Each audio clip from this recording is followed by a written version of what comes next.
Mungkin dari kelompok 4 bisa menekankan masing-masing. Baik, selamat pagi teman-teman yang saya baik dan juga Bapak Ibu guru yang saya hormati. Kami dari kelompok 4 akan mempresentasikan mengenai proyek kami adalah Power Supply. Sebelum itu, perkenalkan kami untuk memperkenalkan diri kami. Nama saya Tito Valentino Prasetyo, absen 34. Nama saya Muhammad Anwar Silawang, nomor absen 25. Nama saya Nanti Ibrahim Maulana, sebagai absen 19. Nama saya Mas Doni Sentawi, nomor absen 19. Perkenalkan nama saya Penari saya, absen 27. Next. Mungkin bisa langsung dimulai. Nah, sebelum kita menjelaskan mengenai power supply-nya, ini merupakan skema ya supaya kita presentasi lebih mudah. Pertama kita akan membahas mengenai pengertian apa itu power supply, seperti apa pengertiannya, definisinya seperti apa. Lalu yang kedua adalah cara kerja, bagaimana sih cara kerja dari power supply ini. Lalu yang ketiga adalah bagaimana kita merakit power supply ini hingga menjadi sendiri. Lalu yang terakhir adalah tujuan serta manfaat dan tidak lupa kesimpulan. Next.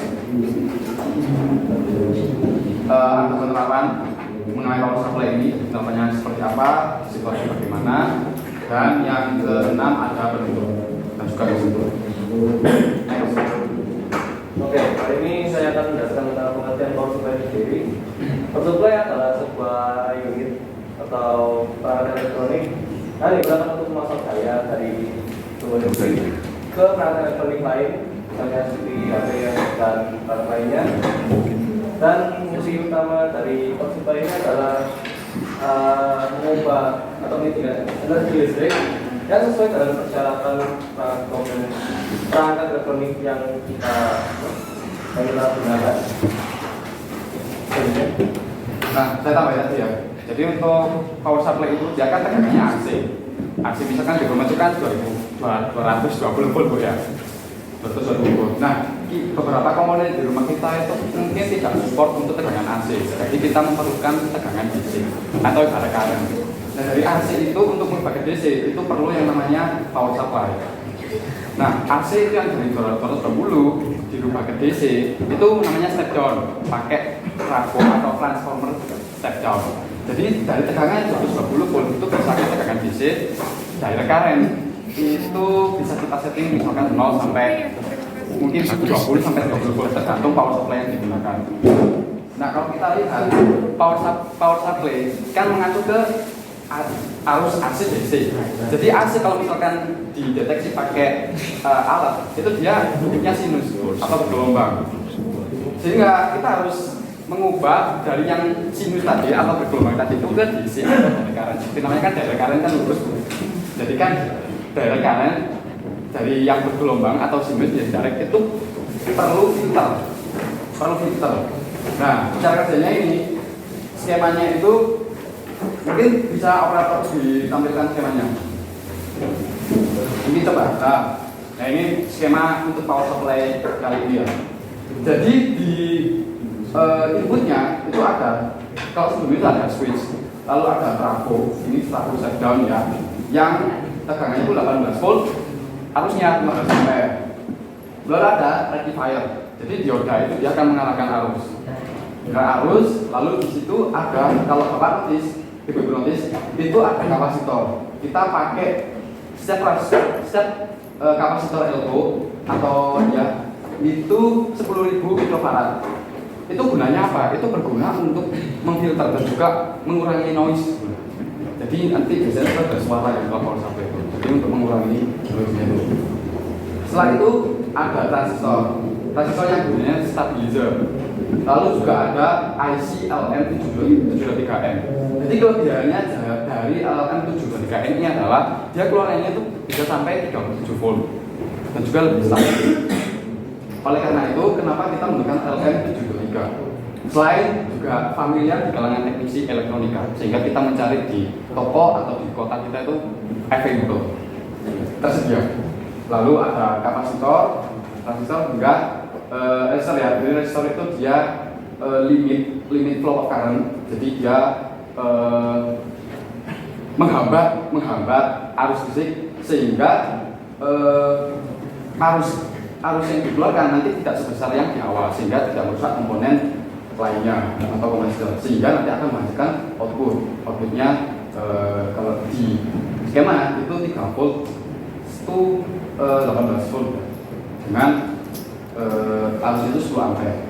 Juga ada voltage adjust itu potensio 20.000, tapi kita pakai 20.000. Nah, itu untuk skema power supply. Next. Lalu alat dan bahan, saya rasa alat dan bahan tidak perlu detailkan lagi ya, karena sudah standar.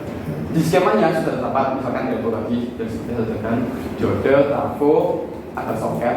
Jadi soket itu tempat plug ya, plug pin ya, atau tempatnya gitu, atau perantara gitu.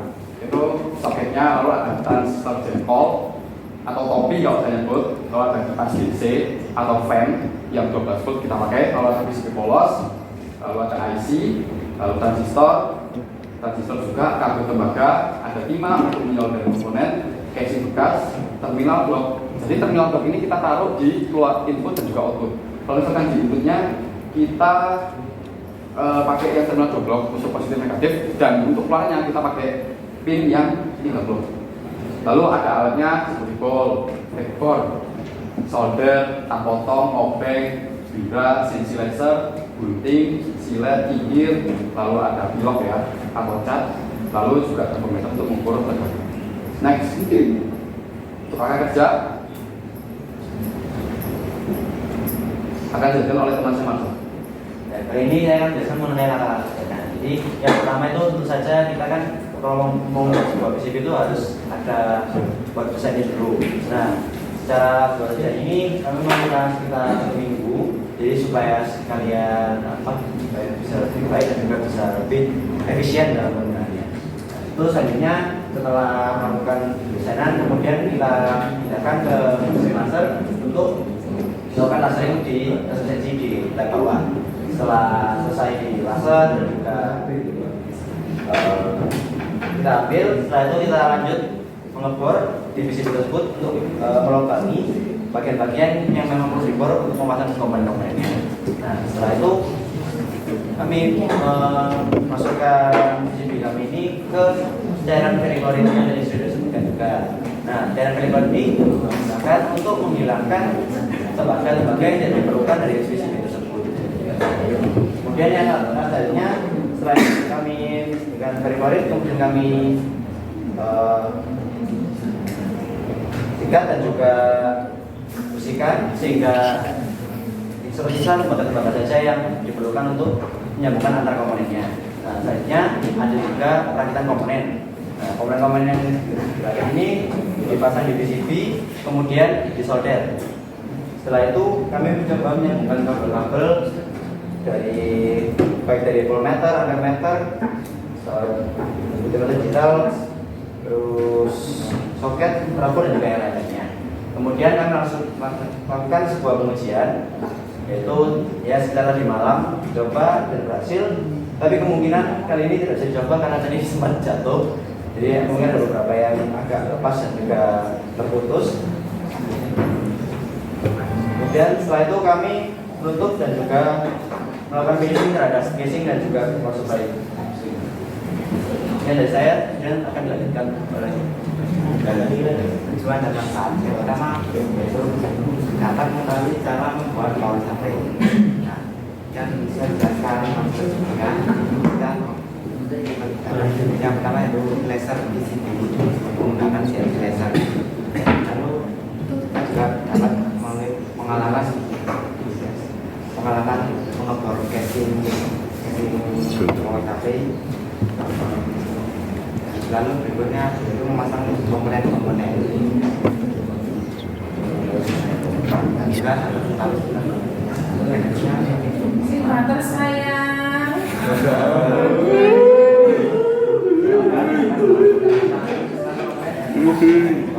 Kurang banget. yang kedua dapat mengetahui Ya, kurang banget. Ayo, mengetahui tentang kaki. Yang kedua dapat mengetahui Enggak, aku susah kok itu tak tebal lo lebu nama. Aku yang kedua dapat mengetahui cara kerja kalau sampai dan komponen.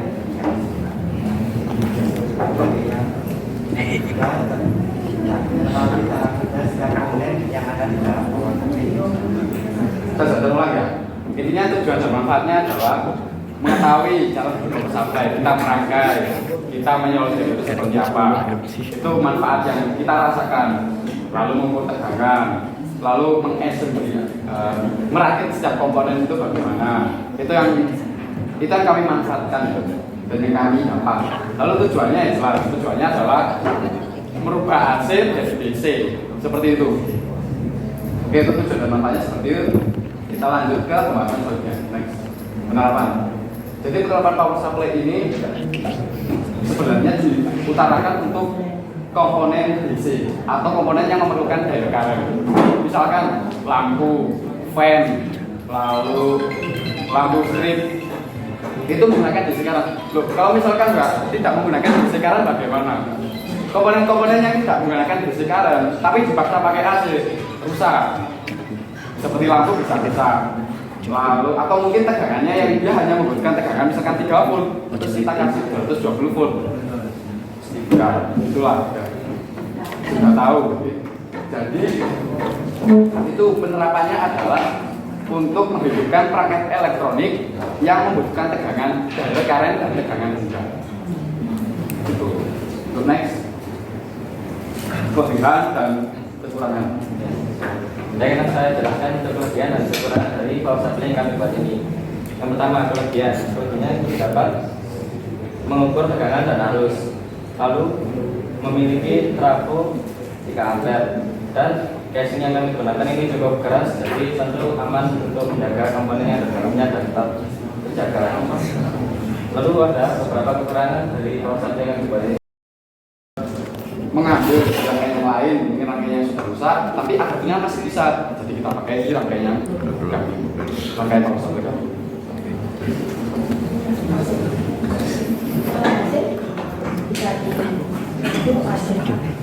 Belum bisa. Waktu tadi malam sempat bisa, kemudian tadi pagi sudah bisa, tapi kebetulan tadi pagi waktu ke atas itu kayak jatuh gitu, jadi mungkin agak kurang ada ya. Dan yang kami takutkan adalah karena waktu coba itu kan menguap ya. Ya agak panas, jadi takutnya kalau jadi ya karena kan apa? Ya Gas. Tapi kalau komponennya enggak, Bu. Kalau di komponennya enggak. Komponennya masih bisa dipakai, sebenarnya nggak apa-apa. Iya. Mungkin kalau komponen kita baru. komponennya baru mungkin panasnya itu karena kan memang tegangannya lumayan besar, jadi karena di trafonya ini kan juga perlu ada transformasi juga, nah itu mengukur panasnya. Ini sangat langsung sesuai jawab. Baik, bisa. Untuk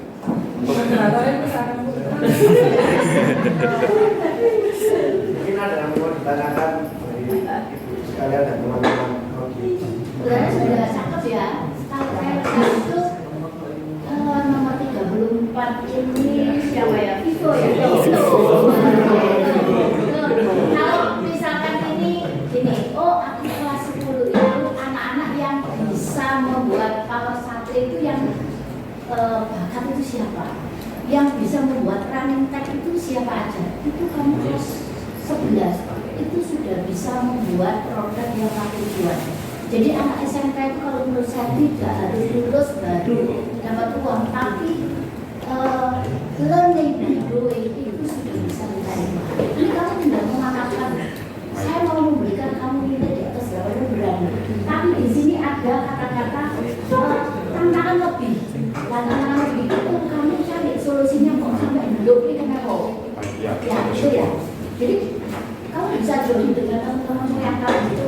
Oh ini nggak bisa dari kelompok ini paling punya kelompok di sini. Nanti kalau kamu bisa ajak teman-temannya. Jadi targetkan kelas 10 aku sudah bisa membuat kelasmu power supply, bisa membuat peralatan. Itu aku jual. Mungkin itu aja. Semangatnya dari ibu, saya tadi ibu ini dari segi ini saya tambah. PD itu sudah menang. Kalau sebelum sudah, ya kalau ini sudah takut. Nah, ini. Kamu kalau ini cocoknya jadi pemasaran mas. Soalnya nanti lagi, pokoknya alon-alon ikuti. Nek kalau kamu kurang-kurang ketika soalnya dari gayanya seperti ini gitu. Ya, kayak dulu ya. Iya, terus ada kata-kata rendah hati. Emang saya ini masih proses belajar. Kalau ada kurangnya saya juga malu. Tapi kamu harus kokoh. Ya maksudnya berusaha keras. Nah, ya, saya juga harus ya berusaha sini juga.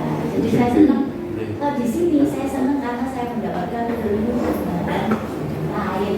Saya mau tadi itu ilmu dikali belajar oleh baca supaya saya nyambung. Kamu nggak nyambung loh. Kok pengujinya nggak nyambung? Ya harus nyambung karena saya juga membaca. Jadi literasi juga perlu ditambah. Saya ngambul-ngambul coba tolong membaca. Kalian punya ini perpustakaan yang bagus. Pojok dulu yang itu saja sudah.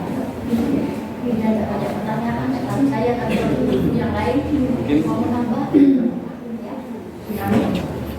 Tapi cinta-cinta Aku jatuh cinta sama itu tapi aku kalau soal kode-kode begitu pengen ada dekati kamu apa sih yang bahaya tuh. saya pengen dengar suaranya nomor 17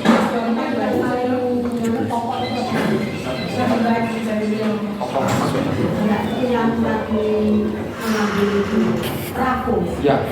Trafo itu saya lihat itu sangat diperlukan di pabrik-pabrik, tapi ahlinya tidak ada.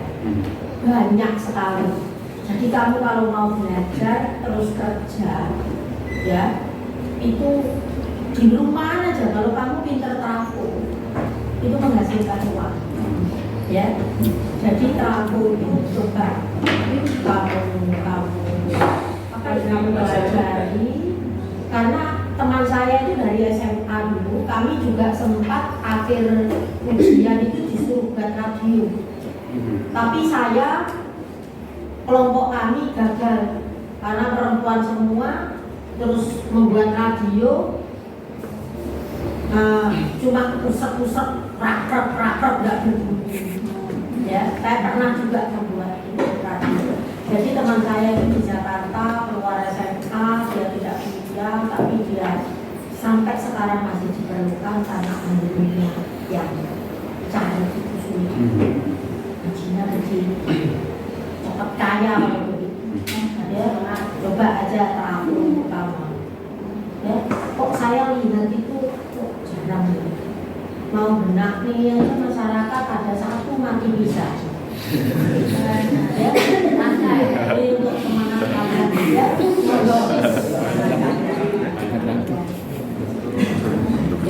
Terima kasih. Saya juga bisa ya. Saya mau jawaban dari suaranya dari nomor 17 2 hingga 5. Anaknya presiden ya. Mau tanya kalian kemarin pada waktu buat itu WhatsApp itu bagian apa? Terus secara pengalaman.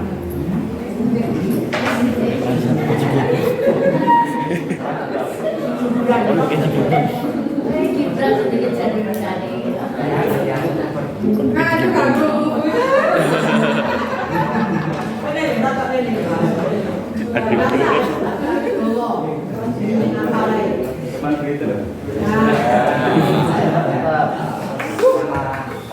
juga menurut saya Bagian apa? bagian impor casing bawah sate. Terus apa lagi? Sama peralatannya juga. Saya soalnya kan saya sudah pernah membantu. Peralatan apa yang kamu maksud? Oh, bagian ada apa budaya juga ya Kok kamu di rumah?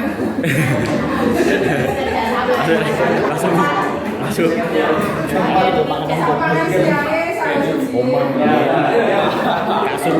Berarti yang upahnya. Terus aja.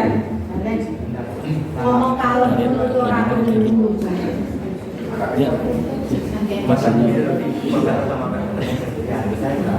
Pakai guling. Tahu pakai gojek dan Harusnya pakai jaket. kafe. Enggak pakai. Gimana? Sabun? Bikin kayak Ya, lanjut. Ya di sini saya membantu untuk menyelesaikan komponen ini. Selain itu saya juga membantu menyangkal ya gerinda, memotong akrilik ini yang benar-benar menempel. Lalu juga membantu proses pengeboran dari casing ini juga ya. kamu di kapan itu bagiannya juga akrilik. Gitu saya. Pakai bapalan. Aku bikin juga. Makanya saya jadi Harusnya pakai. lebih mahir menggunakan gerinda, memotong dan lebih rapi juga. Ini nama menggunakannya semakin rapi. Kalau dari saya bagian membantu juga dalam pengeboran dan jauh juga dari teman-teman lain. Dan bagian mikir pembunuhan casingnya ini di bagian pembunuhan dalam meter. Dan juga saya bagian dari membuat desain dan sistemnya. Jadi bagaimana kamu ya? Dan semua juga kerjasama. Tadi kan jadi kamu ngomongin aku gitu sih. Kamu beda tadi. Yang itu tak kayak kami. Ya terima kasih. Ya berarti semua yang 4 ini mekanik semua. Terus elektrik sama desainnya berapa? Sama sebenarnya. Jadi sama ini kan sebelumnya kan ada yang desainnya yang di komputer itu yang posisinya itu di satu laptop kita desainnya barengan gitu kayak gantian. Nah kalau ada yang ukurannya nggak pas, ini udah dikasih tahu gitu. Desainnya bareng-bareng, elektriknya bareng-bareng. Solid tuh. Saya ya terima kasih untuk Ibu Bapak. Kalau saya nambahin sedikit ya Mas ya. Silakan Bu. Sedikit, sudah bagus gitu ya, kompak ya. Kompak. Kompak sudah bagus. Kenapa harus dipaksa kalau ngomong gitu maksudnya ya? Kan nanti kan istilahnya sama Bu Nani kan dipaksa gitu ya Bu ya. Paksa nomor ini sama ini ya gitu ya. Seperti itu. Ayo deh, kita itu kan satu apa ya? Kita kan nanti kan bakalan di industri gitu ya. Ya gitu. Jadi apa yang disampaikan Bu Nani tadi kan gitu ya. PD-nya sudah gitu ya. Tapi kalau menurut saya di kelompok ini kurang merata gitu maksudnya ya. Kurang merata. Tapi kalau misalkan dipaksa itu sebenarnya juga bisa gitu loh. Ya, kamu tuh sebenarnya bisa deh gitu loh. Ya, jadi jangan malu apa itu namanya terus dikembangkan gitu ya. Memang public speaking ini memang sulit ya. Sulit, memang sulit cuma harus belajar oleh belajar. Ya, mungkin itu aja dari saya. Ada mau dibagikan lagi dari teman-teman. Teman-teman mungkin bisa ditanyakan. Silakan. Ya, Silakan Bu ya. Nama saya Yasmin Rahmat, absen 35. Lebih keras. Kita. Ya, pas. Perkenalkan, nama saya Yasmin Safira Ahmad, absen 35. Jadi tadi itu kan sempat disinggung sampai PCB-nya harus ditunggu 1 minggu buat revisian. Nah, kenapa harus ditunggu 1 minggu? Ya jadi karena penyelesaiannya apa nggak sampai 1 minggu itu karena banyak revisi dan juga mungkin ada yang kurang pas, jadi mungkin perlu kayak pembimbingan dari Pak Imron juga, tanya-tanya, jadi ya mungkin sekitar 1 minggu. Gimana ya, ini mungkin tidak terjawab perlu atau kurang jelas mungkin ditanyakan. Kurang jelas. kurang jelas. Kalau ada di daerah yang mana? Di tempat di poin yang mana? Daerah mana? Jawa Timur. 1 minggu untuk sebuah PCB. Itu cuma biasanya jadi 1 minggu aja, bukan 1 minggu. Yang Ya. cuma sekitar 5 hari. Jadi untuk kan kita kan pelajaran DDK cuma 2 kali seminggu. Jadi mungkin masih itu satunya Selasa. Jangan pakai mungkin ya kalau jawab. Kalau jawab jangan pakai mungkin. Kalau mungkin kan berarti belum tentu akurat jawaban ini ya, tapi silahkan. Karena kan kita hari Selasa dan juga Kamis, jadi itu yang saya sebut sebagai 1 minggu. Jadi selama 1 minggu aja. Termasuk proses pencetakan. Wis. Oh, udah dijawab. Mungkin ada yang lagi. Silakan. Sebelumnya perkenalkan saya Rizka Saya, absen 14. Tadi sempat disinggung mengenai pemahaman pelaksanaan pada PCB. Tapi pemahaman kalian pada pelaksanaan PCB. Oh, ya. Tapi di sini kalian tidak menyebutkan langkah-langkahnya bagaimana dan tuntutannya bagaimana. Dan apakah bisa kalian menjelaskan sedikit saja ataupun mendetail tentang pelaksanaan PCB dari proses-prosesnya tersebut bagaimana? Baik, terima kasih. Terima kasih untuk kita telah melakukan pertanyaan dan saya menjawab. Jadi untuk percetakan PCB ini seperti di awal yang kita butuhkan adalah bagaimana rangkaian. Jadi yang saya akan jelaskan sampai jadi ya. Ini mungkin akan berapa? Jadi sebelum kita membuat PCB itu kita butuh skema. Skema yang seperti slide-nya, Mbak Hela.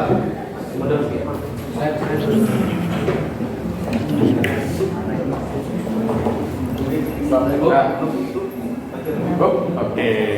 Nah, kita yang butuhkan untuk cetak PCB itu adalah skemanya seperti ini. Di software Circuit Vision. Setelah kita mencoba untuk merangkai skema sedemikian rupa, kita rubah ke layout. Jadi layout itu berbeda dengan skema. Layout itu jalur setiap antar komponen, tapi lingkupnya PCB yang akan dicetak nanti. Setelah itu nanti kita mencoba untuk setting ya, ukurannya berapa, levelnya berapa, lanjutnya berapa, sehingga kalau sudah kita ekspor dan diekspor itu maka akan dimasukkan ke software untuk menghubungkan ke CNC laser ya. Jadi nanti di setting itu, dan kalau saya sejauh yang saya tahu untuk percetakan PCB itu, jadi di CNC laser nanti di posisinya itu kita sesuaikan. Untuk awalnya itu 18 sekian ampere, 18 ampere untuk pastinya ya. Setelah langkah pertama sudah, nanti untuk baliknya itu 23 sampai 26 ampere. Nah, setelah itu ketika sudah, itu masih dalam bentuk sudah di laser. Setelah sudah maka dibersihkan dulu, kan masih ada kotoran ya. Ada bekasnya, kita bersihkan dulu, lalu kita pakai verichloride. Jadi verichloride itu sifatnya mengkikis, dia mengkikis tembaga, dia sifatnya itu seperti karat, ya seperti karat, sehingga kita membutuhkan supaya tembaga itu dilepas, kita menggunakan verichloride. Dan untuk waktunya itu sekitar 15 sampai 30 menit. Itu estimasi waktunya untuk melepas lapisan tembaga di PCB-nya. Karena kalau jika sudah luntur, maka untuk jalur PCB-nya itu kita pakai aseton. Jadi aseton itu yang untuk biasanya untuk kuku guntek yang dia tujuannya itu bisa melunturkan cat. Jadi setelah diberi klorin, tembaganya luntur, sisa yang cat. Nah, catnya ini ketimpa sama tembaganya tadinya, itu yang kita manfaatkan. Jadi ada dua layer, ini tembaga, ini cat. Nah, catnya ini kita pakai aseton ya, supaya luntur, sehingga dari situ kita bor sesuai jalur komponen dan juga lubang kaki komponennya seperti itu. Lalu tinggal disesuaikan. Terima kasih. Mungkin jawabannya kita apakah Untuk jawabannya sudah mungkin bisa saya tangkap dengan sempurna. Terima kasih. terima kasih. Ada yang ada yang mau ditanyakan? Iya. Kalau sudah tidak ada pertanyaan bisa langsung tutup. Dengan kabel dan tidak tergurapi ini, presentasi informasi telah selesai. Terima kasih atas perhatian dan kehadirannya. Semoga pengalaman ini dapat memperkaya ilmu untuk kita semua. Demikian presentasi dari kelompok 4. Terima kasih.